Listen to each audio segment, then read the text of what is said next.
Hi, I'm Tim Seelig, the Artistic Director of the San Francisco Gay Men's Chorus, and I'm here with my partner in crime, Chris Verdugo, the Executive Director of the San Francisco Gay Men's Chorus. We are here to host in our Behind the Curtain series the amazing Lieutenant Governor Kounalakis. And we are so thrilled that you're here this morning and allow us to have a little bit of time to talk to you about things other than COVID-19 and all of the fallout from that. We're going to talk to you about life and art and music.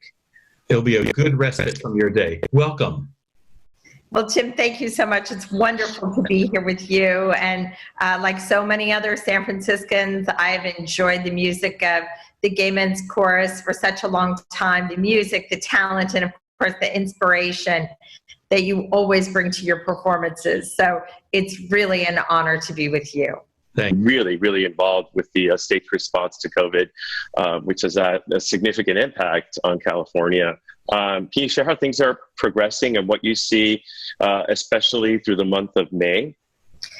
Well, yes, Chris, and I think it is important to talk about where we are and what California has done, because it's been really remarkable. Our stay-at-home order for the state of California was the first one in the United States. Why? Because we are science-based here. We heard the scientists. Mayor London Breed heard them loud and clear. And we took immediate action, dramatic though it was.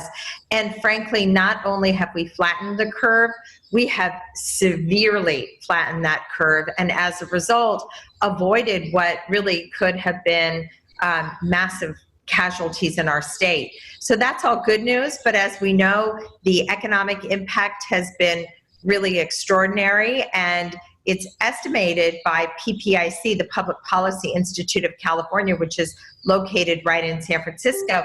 PPIC estimates that 80% of the jobs that are going to be lost as a result of this will be in arts, entertainment, and recreation. That is very serious business. And so, we're going to have to really redouble our efforts to minimize the impact on those industries, but in particular, of course, our beloved arts. So that brings me, thank you so much for that. Always a ray of hope in your voice, which reassures all of us that the smart people are in control, and we couldn't be happier with what's happened. Of course, we're all incredibly sad, but to watch what could have been in California, what could have been New York City, but for really swift action. And tell me about your growing up experience with the arts. What happened when you were a child? Tell me about it. Well, I grew up in Sacramento, in a very rural part of the county at the time. We lived surrounded by farmland, and my father is a Greek immigrant. My mother is the daughter of a Greek immigrant. And I grew up, a lot of the cultural experience I had as a girl had to do with Greek dancing and Greek music. But I'll tell you, I discovered the classical radio station when I was probably 10, 11 years old. And I was so taken by classical music. And no one else in my family or in my family friendships was talking about or listening to classical music, but there was something that really intrigued me. And then I saw an advertisement on PBS for a collection of Strauss waltzes. And I saved up my allowance and I bought this collection of, I don't know, 3-4 albums of Strauss waltzes, and I had a record player, and I put them on my record player and I listened to them. And again, it was, there's something about Strauss and about waltzing actually that's really pretty accessible even for a kid. And so that kind of started my love affair of arts that were outside of my own capability. I played a little bit of piano, but I was not particularly musical or prone to performing arts, but I loved it so much. And I remember many years later in this, unlikely situation that a daughter of an immigrant who started out as a farm worker would become a United States ambassador. And I did. I was 43 years old when I was sworn in. And I lived in Budapest, and the embassy residence was on one side of the Danube and the embassy was on the other. So one was in Pest and one was in Buda. And my very first day, I got in my car and my driver was taking me into the embassy. And as we were crossing the chain bridge over the Danube, I kid you not, the Blue Danube Waltz came on the radio. And it was really a full circle moment for me. They do that specifically for tourists as they cross the Danube. Of course, it's a trick, but for you, it was really special. Chris has a Budapest story. You want to tell it? I have to share. Great. I do. I don't think I have a Budapest story, but I do have a Strauss Waltz story. Okay. That I have that same collection of 4 LPs right over in the corner. Wow. What can I say? I was a weird kid, so that's, but discovered it on my own. Well, I can say that, Chris, you having the collection of Strauss waltzes, gay. For the lieutenant governor, not so much. So there you have the share of the Strauss waltzes, and I can see you, Chris, dancing around your bedroom too. So when you got to college, what happened? What kind of arts experience did you have? Well, our high school. You were in Sacramento, and California has some pretty good arts programs that we continue to work on, but tell us a little about your education in arts. So again, it was pretty standard, what I learned in school, with this passion that I derived for listening to music that none of my peers were listening to. In fact, it wasn't just the classical radio station. There was another, different radio station, I think, that in the evening would play the Greatest Generation music. So, the Bing Crosby kind of thing. And I love that too. But it turned out when I got to college, my college roommate was training to be a concert pianist. And she gave me my first taste of opera music. She gave me a CD at the time of Carmen. Oh, I loved it so much. And in fact, several of the arias, I figured out on my CD player how to tag it from the beginning to the end of the, just over again, to the point where after about a month of this, my roommate took it away from me when I wasn't there because she couldn't bear to hear the same thing over and over again.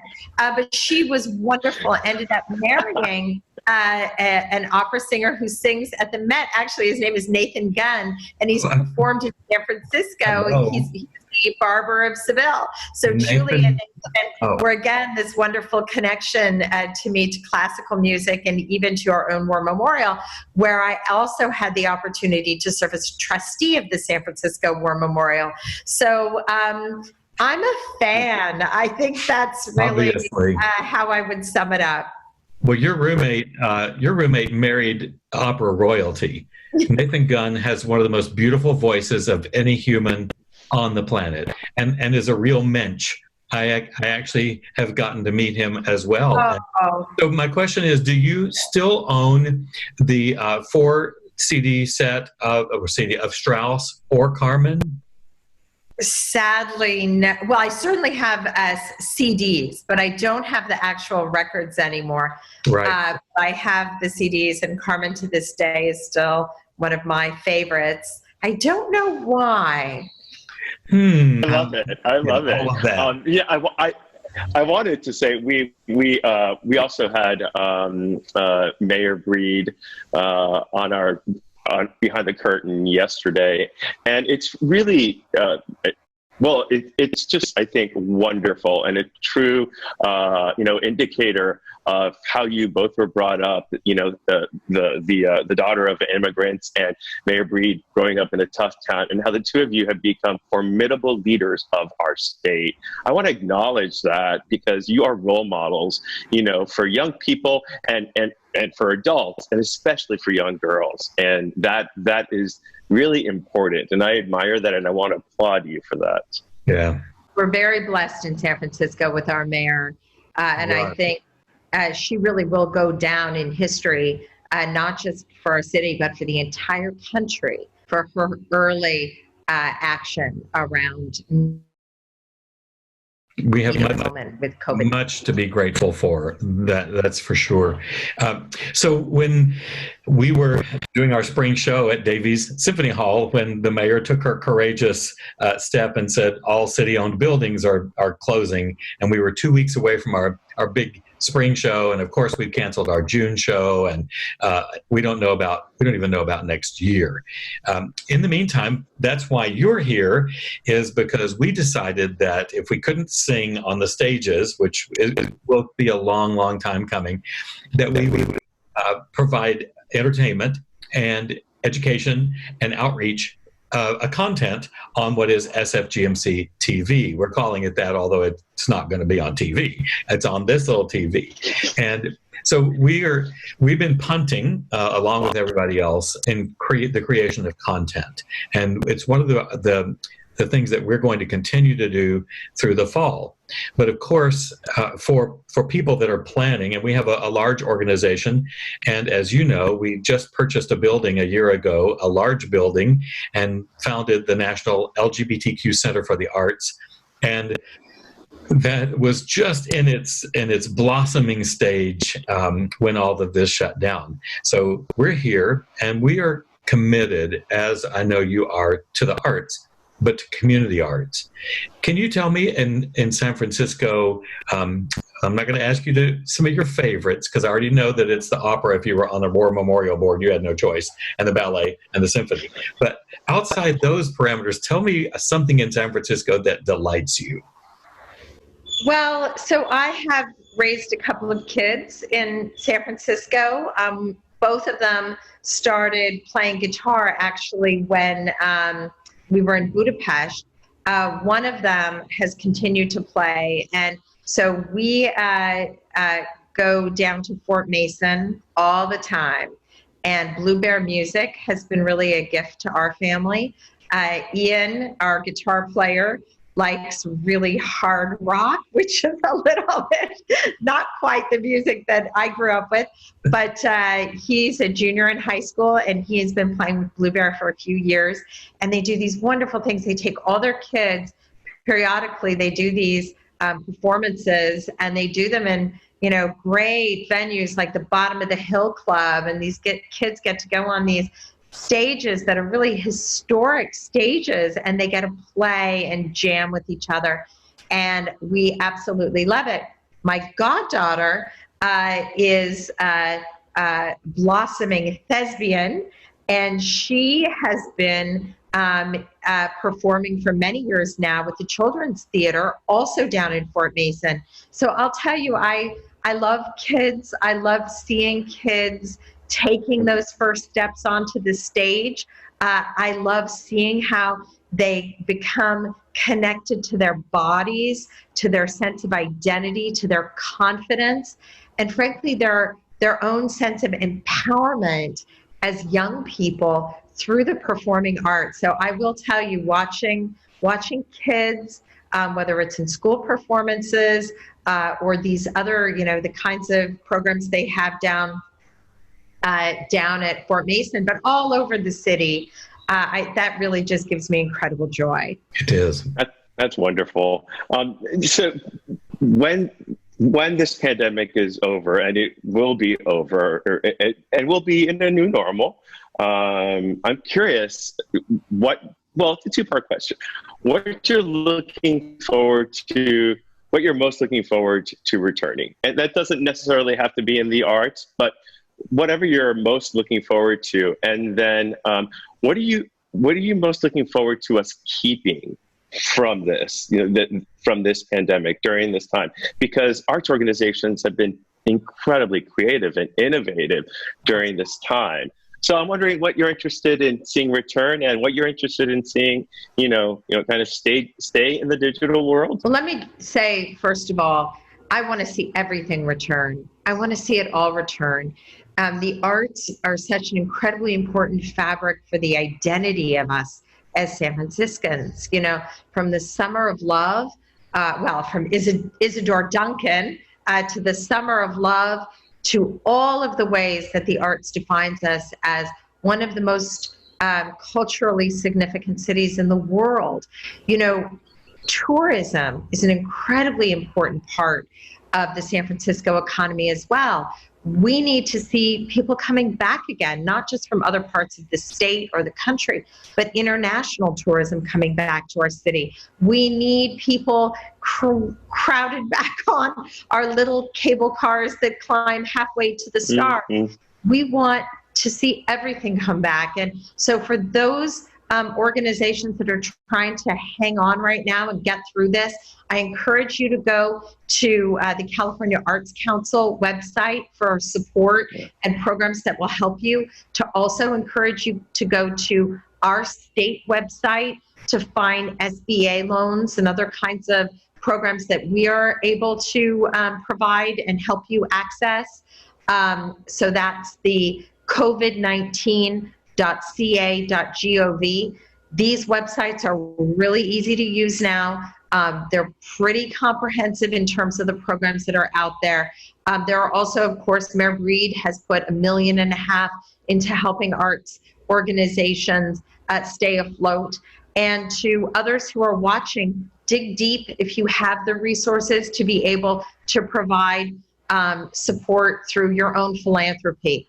It's really important for all of us. In terms of what I want to do, okay, that little girl who danced around her room to Strauss waltzes has never gone away. My husband loves dancing. I love our galas. I really do. I love the Asian Art Museum Gala. I love the galas for the opening of the ballet and the symphony. Any of them that I get invited to, I love going. And my favorite part is the after parties and the dancing that goes along with it. I love that. Oh my gosh. We will send you an invitation to our gala next year, so you can count on that. Right. Don't think I've ever heard a politician say, "I love the after party at a gala." That's awesome. Ever. Lieutenant Governor, as I'm sure you're aware, the San Francisco Gay Men's Chorus really was born on the night of Harvey Milk's assassination and Mayor Moscone in November. HIV and AIDS crisis ensued, and we lost over 300 of our singing members. And it's devastating still to think that. And throughout that time, legislation was passed and still exists. It was just renewed on April 2nd, banning gay men to give blood. And so I know you have been outspoken in this particular area. I would like you to share your thoughts on that. Well, thank you for bringing this up. And, Scott Wiener, our senator, has done a tremendous job in leading the way. And I'm very happy to be able to help support the effort. And we have used everything we've got in our office to try to elevate the incredible injustice and the discriminating element of this. But let me also say that we're just never going to stop making progress. So our office worked with the 20 other Democratic lieutenant governors across the country to come up with a letter to the FDA to ask them to make changes to this discriminatory practice. And for those watching who don't know, there is a requirement that if you are a gay man, you cannot have sexual relations for 6 months before giving blood. Now, if you're a straight man, you could have had sexual relations with a dozen partners in a week, and there's no restriction on you. So at this point, there is really no scientific basis for this whatsoever. The testing of the blood to make sure that whether it's coming from someone who's straight or gay, that it's not infected that it hasn't come from someone who unfortunately might have HIV or AIDS. that technology exists. So this is purely discriminatory. And my voice is raised over this issue, and others as well. The injustice goes beyond the discriminatory factor. It is also an injustice to those who are going to need, I'm sorry, sitting outside. It's an injustice to those who are going to need these contributions of plasma in order to be able to support the serology therapies from people who had COVID-19.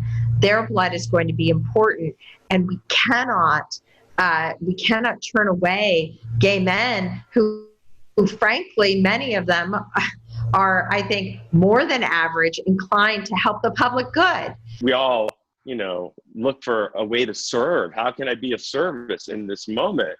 And I know that that's one way I could be of service. Right. And not having that opportunity has been a little heartbreaking. So this is something that's very important. I'm glad you raised it. Everyone needs to be government to change this discriminatory regulation around blood donation.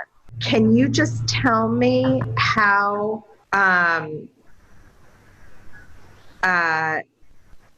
you all are tracking this phase 2 and phase 3 to make sure that you'll be able to get back out there and perform as soon as possible?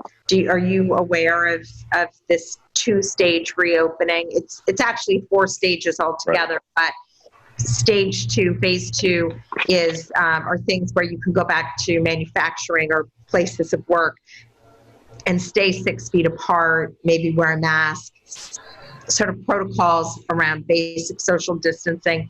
And then phase 3 are things like haircuts and manicures where there's physical engagement. Choirs have been noted as one of the most dangerous things. There were a couple of clusters around church choirs, I'm sure you know. So, so I'm wondering if you all are tracking this and if you feel that you have the engagement to be able to know, frankly, when you're going to be able to go back and perform again. So I don't know if anything pops up with your colleagues about like people getting ready for choir. We've done an entire scientific study. We just finished it yesterday on particles and aerosolization of particles. Okay.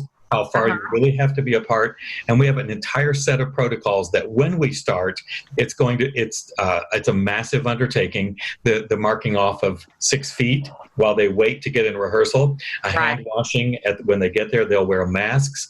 We know exactly how many square feet we have and how many people can be in those square footage, and so we've got we've got it down. Now, I'm going to be 20 feet from the first row of singers because I'm like and I'll have plexiglass as a conductor in front of me. This is a new world. Wow. So, but we have all those protocols. They're written out and they're kind of scary. Well, they're really scary. But as for the phasing, at this moment, our plan and hope is that we might get back together. We have 300 in the chorus in groups of 50 in August. So that's the first. We're not looking for anything before that. So much will have worked itself out in the phases by then. We may do some tests in July if we're allowed, but we will literally divide the chorus into 6 50-voice choirs if that's what we need to do. Thank you so much for providing that information and that call out to everyone to get behind, regardless of where you are. It's your organization, your government, local government, and individuals are going to have to bring us through this next phase. This was very hard. We have 300 men in our chorus. They're a family. They just get all up in each other's business, just like a family does. And all of a sudden, all of this has been pulled out, as it has for everyone. Those things will take a long time. In repairing. We're not going to obviously, we get free in June and they're going to be singing June is busting out all over. No, it's not going to bust out all over.